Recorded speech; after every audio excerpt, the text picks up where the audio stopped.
I'm Allie. I came out after 20 years of marriage and I have 3 kids.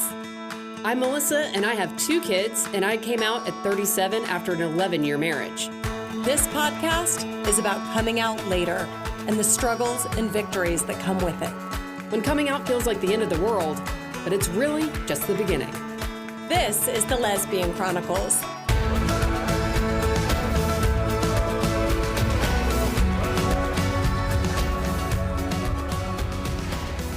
That's interesting. That is. Like, what if they're, because we do have some men that will listen to the podcast and stuff. And what do you tell these men that are going through this?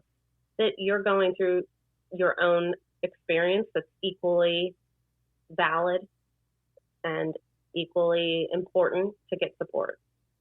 Mm-hmm. There's a real feeling of, I really feel for straight, cisgendered men going through this. And some people don't feel that there should even be support for them, like maybe that I shouldn't even be supporting them. But I totally disagree. I think you're in such a unique, amazing position to support them. It's really necessary. And, the people that I consult with privately, I always tell them, or ask them if their husbands are in therapy and an affirming therapist, not someone from your church. Because they need that support. And I think, no matter what the circumstance is, they're going inside of themselves and wondering what's wrong with them and how they ended up in this situation. Julia's saying, though, that people think she is not the messenger for that message. Right. And not that they shouldn't have therapy. They should absolutely have therapy. But I think even take it a step further. I think, Julia, you're almost the best for that. Because you know what it is personally. Mm-hmm. Yeah, and I think that there's some trust there between us, between he and I, because I do understand it and I am so supportive of their own experience. Right. The hard part is they think that they can't have feelings about it, because if you have big feelings about your wife being gay, you're a homophobe. It's like you're not supportive. You're a homophobe. Mm-hmm. You're a jerk. You're this. Yeah. But when you, my authentic self, this is who I need to be, this is da-da-da. Well, yeah, of course, that's all true. But the dream that you had is for your whole life, or whatever their situation is, the dream is over. I don't care what ended that dream. You get to fucking feel. Yeah. Mm-hmm. And so I think, so I sit there as well, sometimes it's funny, they don't even know. Somebody said something to my husband and I had to correct him. It's like, it's actually my wife. Yeah, exactly. How do you not remember? I know I don't present, but I was like, I am a part of this community. They need their own, they need somebody to say, you get to feel this, both and. You get to feel this pain, and you get to understand that she gets to live her authentic self. Yeah. Both are needed. And valid. Mm-hmm. Yeah. Mm-hmm. That's interesting. Well, and it's interesting too, because I think there is a balance with being that person that's ending the marriage and wanting to support your ex, and like you were saying, but also pulling back from them. And it's the worst feeling. It's so hard because I wish that I fully just pulled back, and looking back, I wish I'd been a little bit more compassionate in that time with him. Did Tom have support? Did he have? He did start going to therapy around that time, but I do remember him saying, you're coming out, you've got this community, you've got people, it's being celebrated, and it's kind of over here, where are my people, kind of thing. Yeah. I mean, how do they find their people? How do they find? One of the men was saying there's such animosity coming towards him. Yeah. About his wife, now his ex-wife. People's feelings directed at him, feeling sorry for him, feeling bad for him, being confused, themselves never hearing this story. And the responses are like, dude, you just need to go out and get laid. dude, yeah, forget her, fuck her. Yeah, fuck her. She sucks. It's not helpful. No, it's not helpful at all. Especially when he wants a friendship with you. Like, I think that was what Chris was most scared of, is losing the friendship and losing that, we were going to be this. We promised the children in that conversation. We're still a family. So it was just this fear around, if his friends are saying I'm trash, that sucks, because that's not the dream we were both going to build. Yeah, and horrible for children to hear that. For sure. I don't think anyone did that, but I'm saying I'm sure that happens to some men, to your point. Yeah. Well, thankfully, like, I know that people... I'm not saying your situation now. I'm not saying that, but like, it's so easy for them to overhear it. And it's just easy for them to feel it. Right. Right? It's easy for them to feel it. Nobody's talking about my mom. I'm at my dad's family's house or whatever, and nobody's talking about her.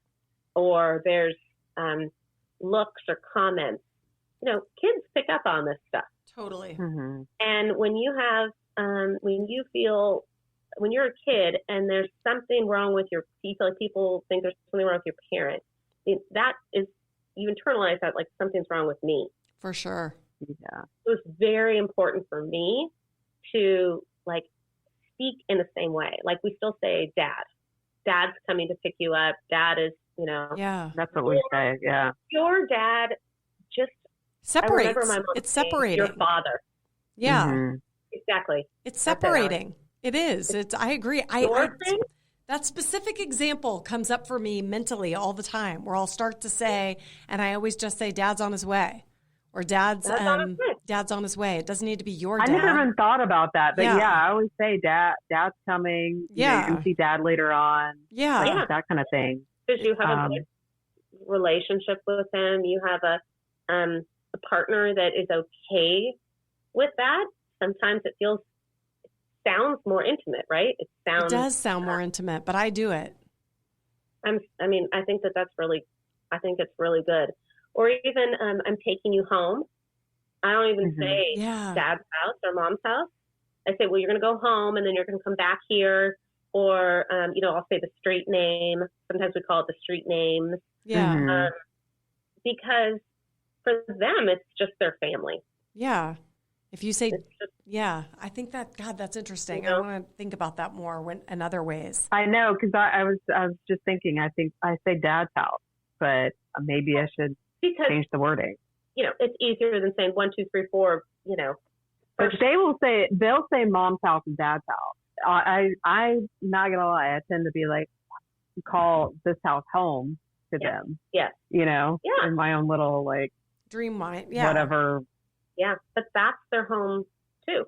Yeah.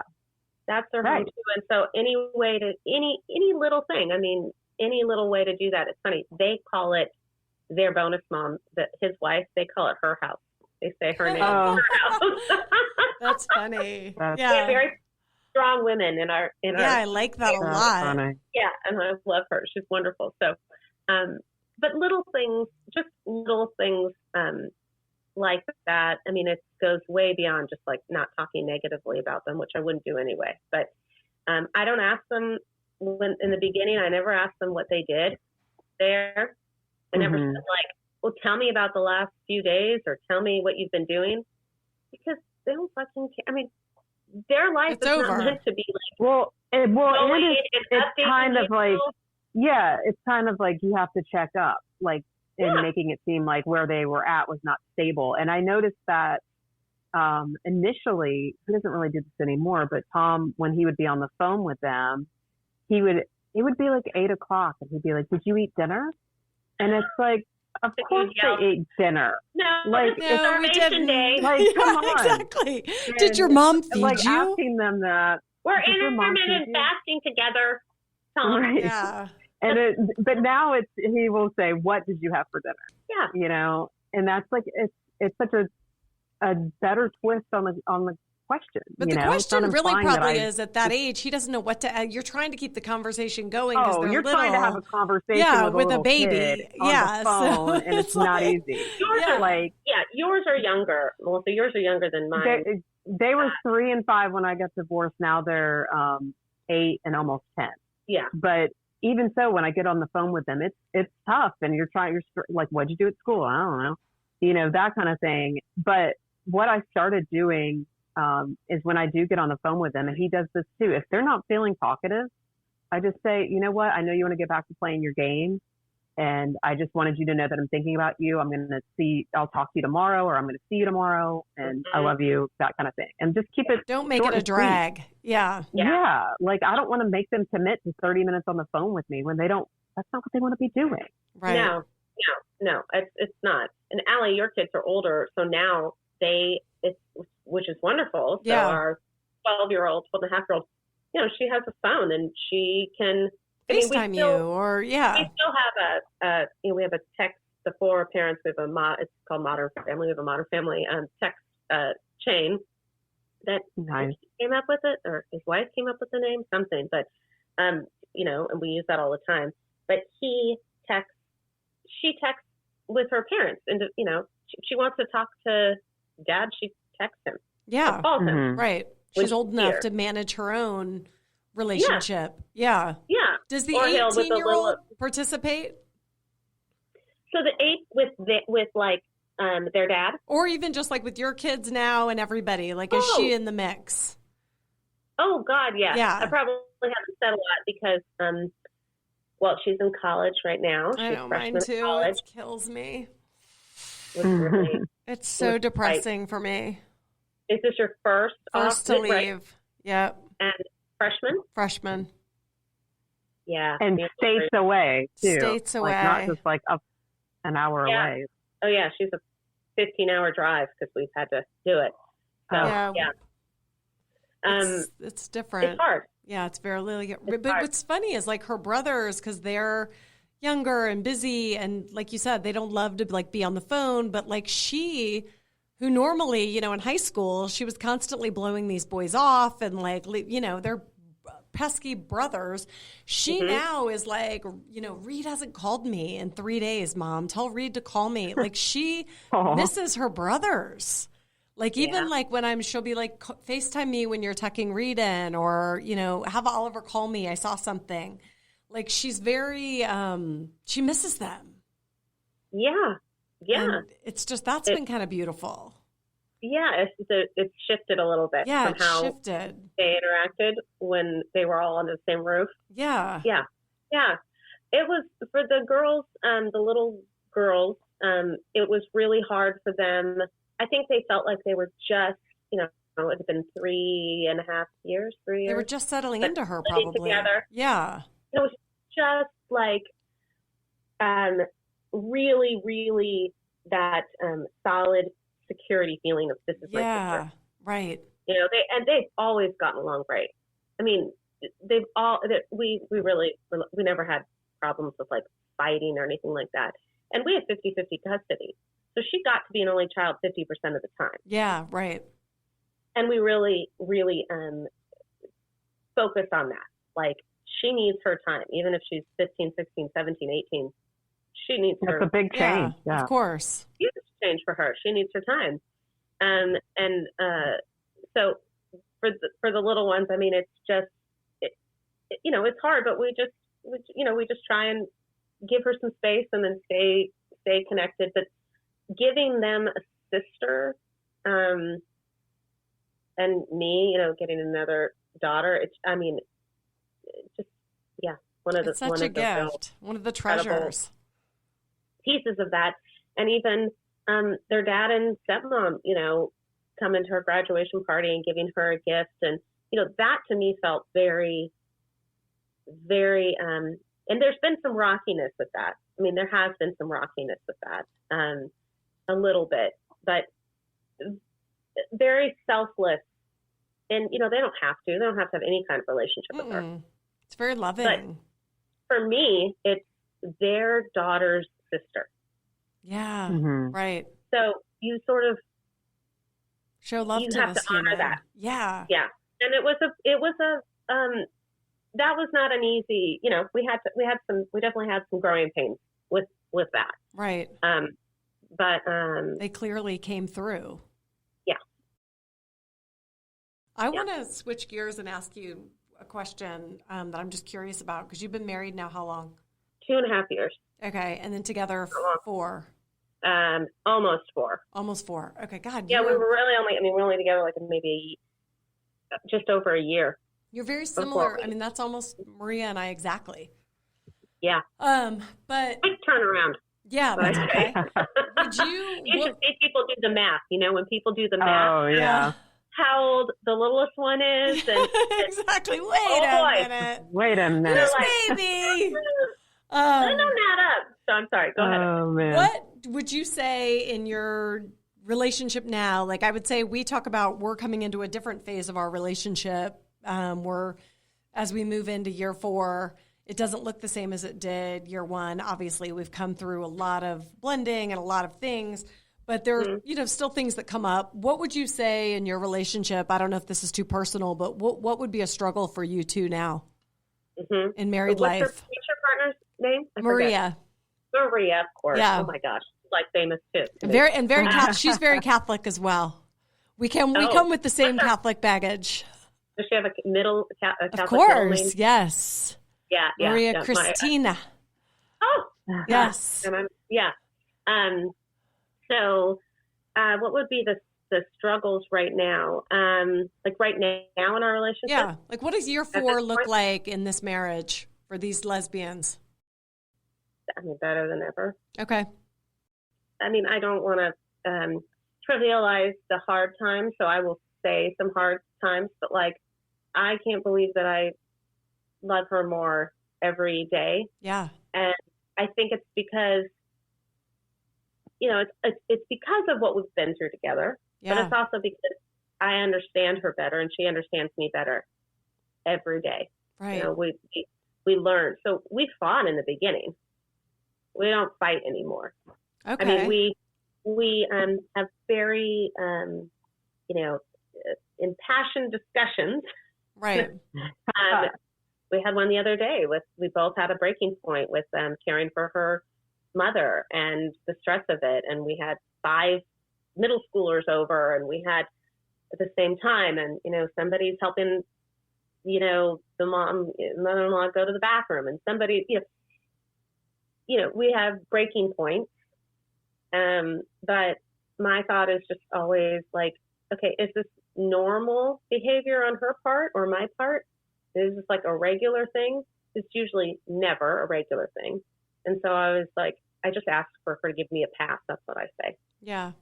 I really need you to give me a pass. Like I'm stressed. I'm tired. I've got, I'm so sorry. And I remember the first time she said that to me, as I was mad about something. And she said, this isn't something that I've done before. And I just ask that you give me some credit for that. Like I'm human. Look at the body of work.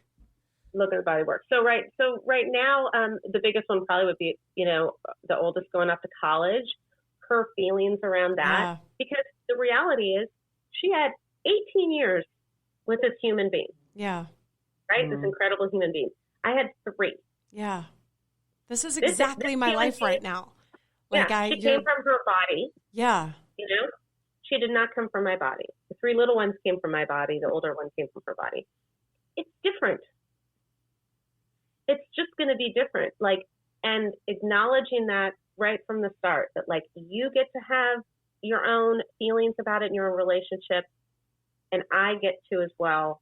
And they're going to be different. I think just not pretending that it has to be this, like, we've always been together as this, one big happy family. We haven't. Yeah.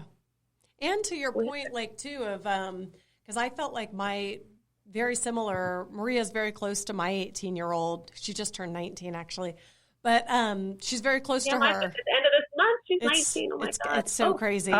But she would say that, like, I haven't been myself probably since Tatum left. Like, Tatum lived with us full time. I'm, even though she was an adult, really at 18, I still function very much as her mother. I'm always listening. She's, I don't know, like she's my daughter, my only daughter. Like I have boys. The youngers are boys, right? Yeah. Girl, boy.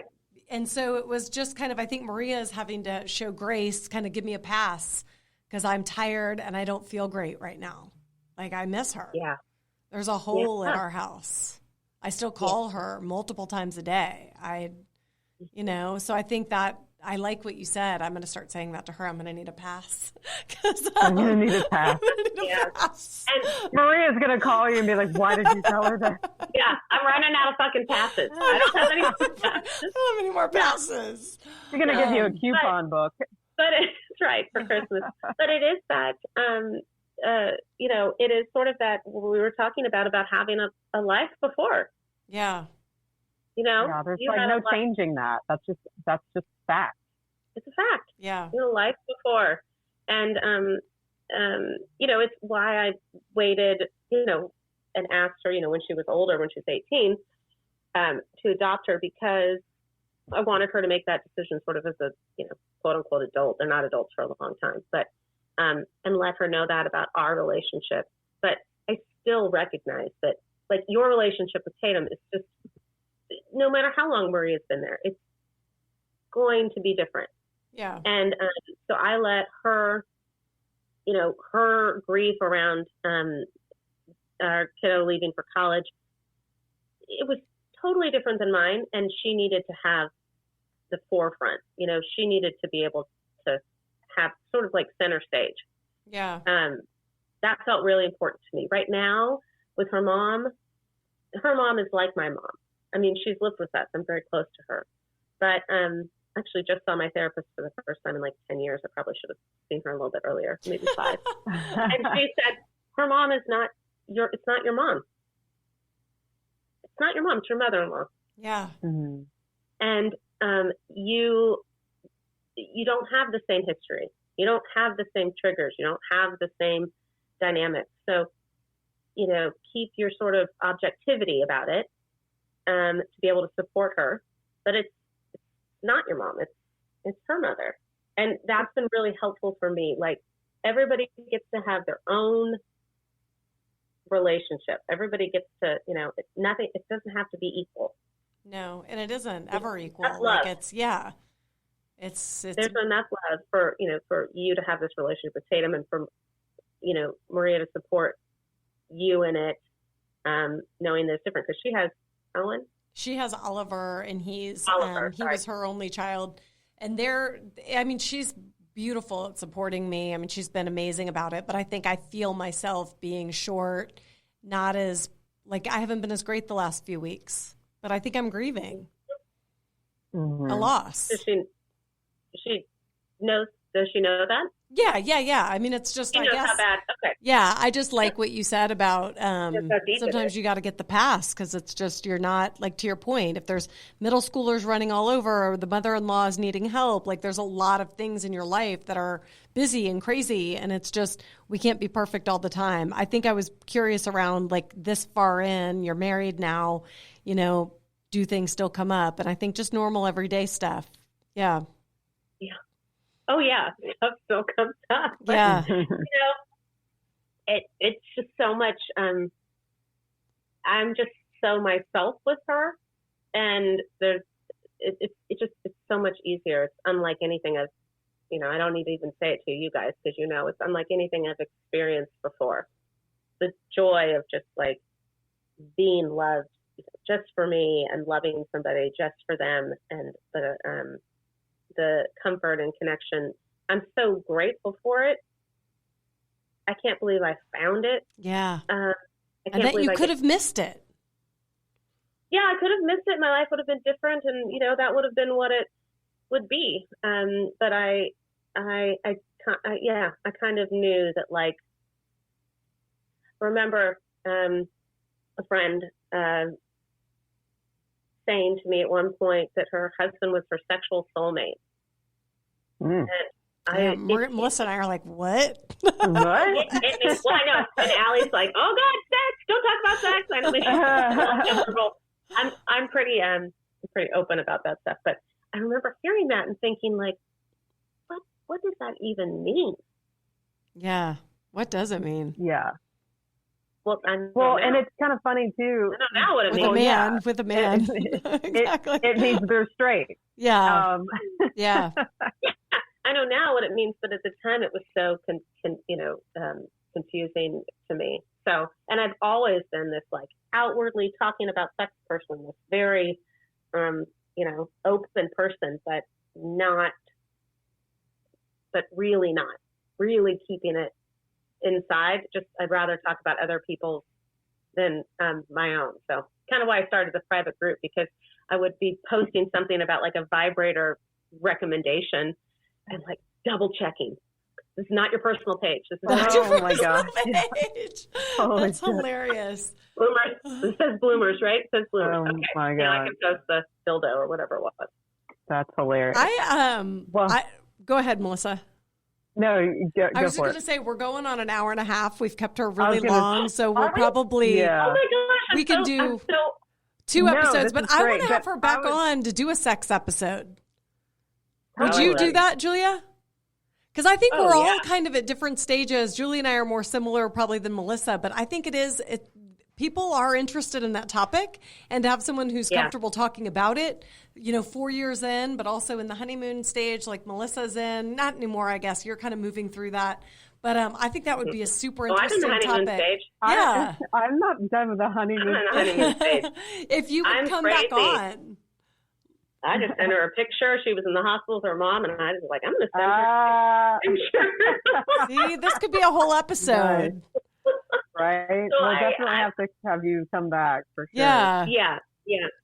Melissa, I'm so happy for you with your, I love watching your relationship. And that recent post was like the TikTok predicting my love life. Yeah, because I met you prior. We met in person, just a few months before Marina and I met. Yeah. So, it's just been amazing. You seem really happy. Definitely. I am. Are you going to get to Atlanta anytime, Julia? Now I have to. Yeah. I got the ticket held. It was supposed to be sitting there today. So yes, I will. I can't for Pride, which I'm bummed about, but I will come. There's a lot of bloomers in Atlanta. Well, obviously, it's a big gay market. Yeah. We're not the same here in Dallas. It's a little. But you know what? When I was in Dallas, I was really surprised by how gay it was. Like the little gay area of downtown, wherever we were, there was way more places to get like gay bars and stuff, and like little stores that sold very inappropriate things. Atlanta's not really like that. But we have a good gay district. Which that weekend, that was the first time I'd ever been to a gay bar. Oh, sweet. I haven't been to a gay bar. I don't drink, but I was involved with the Lesbian Bar Project. That's right. Project. So I'm learning along. I'm learning along with you all, with people. Yeah. I'm having these like new experiences, but it still feels like that was always me. I just have the opportunity. To do it. And the goal is to get people together more. Community. At the end of this month, I'm doing my first retreat, and I've been wanting to do it for a long time with Nikki Grimland, who she was. Do you know Joanne Fleischer? Do you know that Lavender Visions, Joanne Fleischer? Wasn't that like that message board? It was like one of the few. Okay. Yeah. One of the very few. It looks like the website was published in like the day the internet was created. Because it was. But Joanne was the first person to open up kind of a forum for this kind of support. No hate on that website, by the way. I'm just I've interviewed her. I'd forgotten about it. Like honestly, I'd forgotten about it. But that was like one of the few resources that I found. Yeah, there's an interview with her on Bloomers. I asked her to be on and interviewed her, and she was wonderful. But Mickey was on one of her first retreats, and when she came out like 30 years ago, and the connections that she made on that were so like your group. Yeah, right? It's amazing. Yeah. It's a game changer. We're so powerful. Yeah. We're so honored that she's been a licensed social worker for 42 years, and so we're partnering on the retreat. So it's going to be at my house. And, fun. Have women gathering in the living room and just, being together and just being gay. Being gay and talking and laughing and eating and drinking. Because even if I don't drink, I like to provide. I like that. I mean, I came to a party at your house. It was amazing. Yeah, so, I like to provide lots of food, lots of drinks. Thank you for surprising me with that. That was amazing. That was so fun. That the timing of that, the fact that worked out was like one of the highlights of doing this. It was so fun. I know we're at the end. I'll come back to talk sex, but like seeing you walk, I have never been so surprised in my whole life. Oh, seeing you walk. I love that. Never. Like this my person, part of my people that guided me. And now I'm having this pride party with my wife, and you walk in the door. It was really cool. I've never felt like such a celebrity in my entire life. It's a very full circle moment. The pictures we have of like, yeah. Oh, that's hilarious. So cool. I love that. The photographer that captured it was really great. Yeah. This has been, I cannot tell you what an honor to talk with we're you. so appreciative that you came on, and you have to promise you're going to come back to do the sex episode. I mean, I guess I'll come back. I guess I'll come back. Okay. If I have to, I could say a few words. I like it. We want to hear it all. Well, have a great rest of your day, and we'll catch up next time. Thank you, guys. Awesome. Thank you. Thanks, Julia. I don't know how you end it. I have no idea how you end it. We just say bye. Yeah, we say peace out. Bye. Peace out. Bye, people. Bye, there you people. go. Bye, people. Yeah. Bye, folks. Bye-bye. Yeah. Thanks, you guys. Want to support the Lesbian Chronicles podcast? Rate us and write a review on Apple Podcasts or Spotify. We love listener feedback. If you'd like to share your story, email us at melissaandallie@gmail.com. That's Melissa, MELISA, and Allie, ALLI, @gmail.com. Or follow us on Instagram at Lesbian Chronicles.